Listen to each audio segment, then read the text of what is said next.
Welcome back, everybody. Today we're talking about the iPad Pro 2021.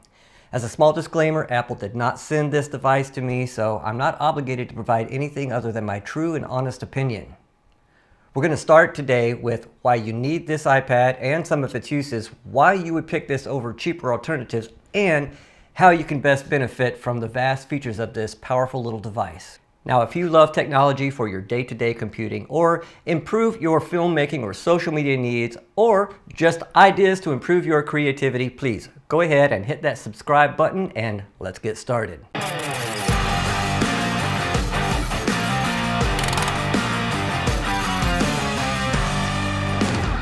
I've not been able to put this iPad down for the week that I've had it, and if you're anything like me and you like to personalize your experience or devices to better suit your needs, I've had the most fun researching the best methods and accessories to suit my needs with this iPad Pro.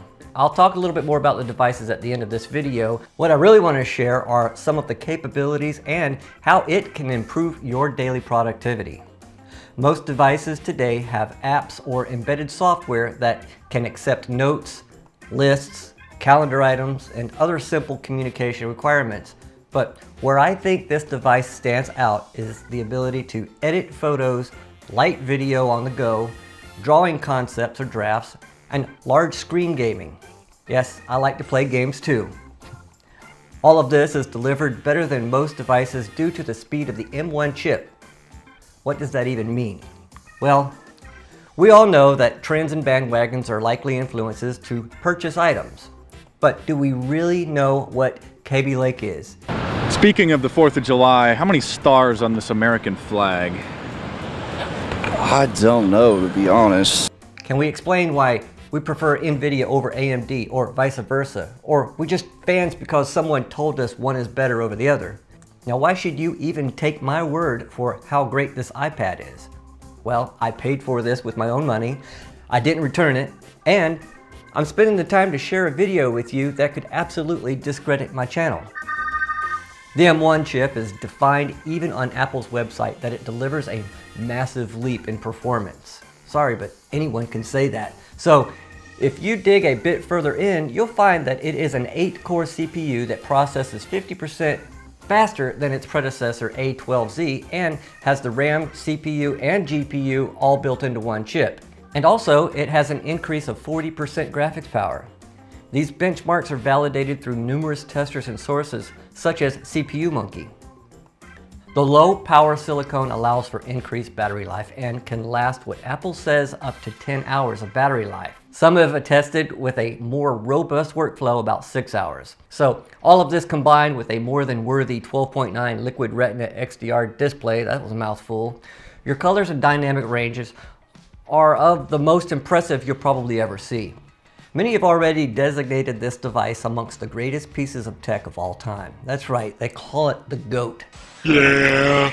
Now this one has 8 gigs of RAM and 256 gigs of space, but you can opt to get all the way up to 16 gigs of RAM and 2 terabytes of space. That's just incredible.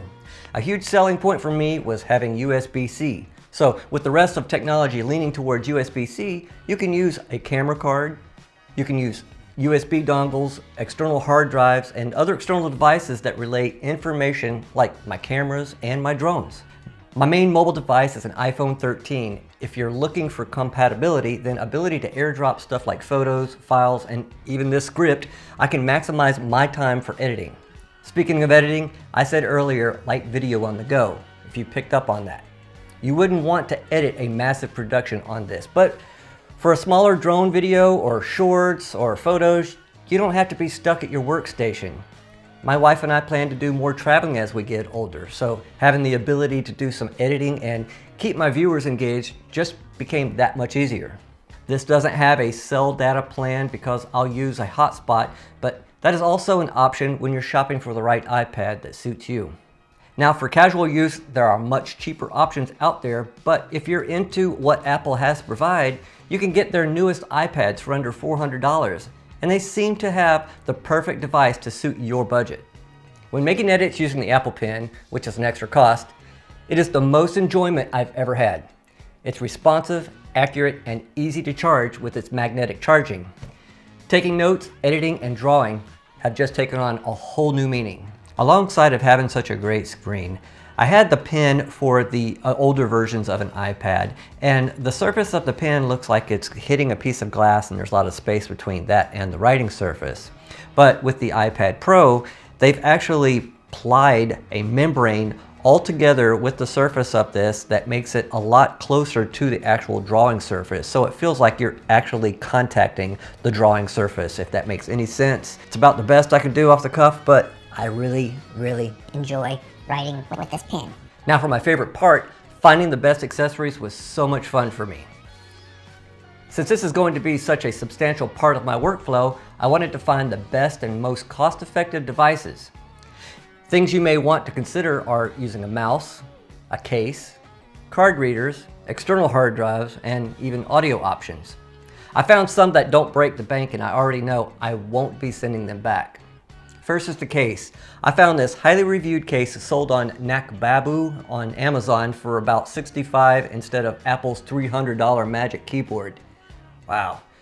It has a lighted keyboard, touchpad, ability to orient the screen in almost any position, has a slot for the pen, and has some fun customizable color keyboard combinations, which may not be that important to you, but it is to me. Next, we have the Bluetooth mouse. I paid $14 for it, and it's provided by Jetta on Amazon. It is light, smooth, and very easy to pair. I also picked up some cheap headphones for $22, and I'm kind of surprised. They also have Bluetooth compatibility, there are corded abilities to use on any other device, FM radio, and it claims 40 hours of listening time. I'll let you know. I may not be using these as much because my wife picked up some new Apple AirPods for my 50th birthday, which is next week, but she just couldn't wait. My wife has last year's model of the iPad Pro, so I bought 2 of all of these devices, and she just loves every one of them. The last one that I picked up for $12 is a generic USB-C card reader. It can read micro and regular SD cards along with any USB device. So you can add a USB-A to it and maybe use an external mouse, corded mouse, or any other corded device. So if you're curious about any of the items that we're talking about here today, I'll link them all down below. And if you do decide to purchase them, would you please use my affiliate link, and I get a little bit of kickback at no extra cost to you. We'll make the man pay. Now with all of these accessories, you might be asking why I didn't just go for a laptop. Well, now I can use this tablet as a drafting pad, note taker, touchscreen tablet, type documents, play games, and enjoy a smaller form factor, take it on the road with me, and keep my viewers better engaged. Just like all of my other tech reviews, I don't like to just talk about the good stuff. I also want to talk about some of the things that either I don't like or I would like to see improved. There's not a lot that you can't like about this. I mean, this is a great product and I enjoy using it, and I will continue to use it. Quite heavily actually, but there are some improvements in the software arena that I just don't think quite fit the bill for such a strong device. So far, I have found that LumaFusion is the best editing software for this device. I've tried Adobe Rush and I just don't like it, and it's very limited. It doesn't give you all of the things that will result in a polished video at the end of your product or your project. So LumaFusion gets a little bit closer, and they have some work to do on it, but you're still kind of limited on the end result. So if we had something like Adobe Premiere, because I know this could handle it, at least be able to do HD video, 1080p in something like this, then that would make life so much better. And before we go, please let me know in the comments down below what you would or will be using yours for in the future. So I hope you enjoyed today's video, and if you enjoyed our time together, please hit the like button and please stay in touch. Have a great day, and until next week, stay safe.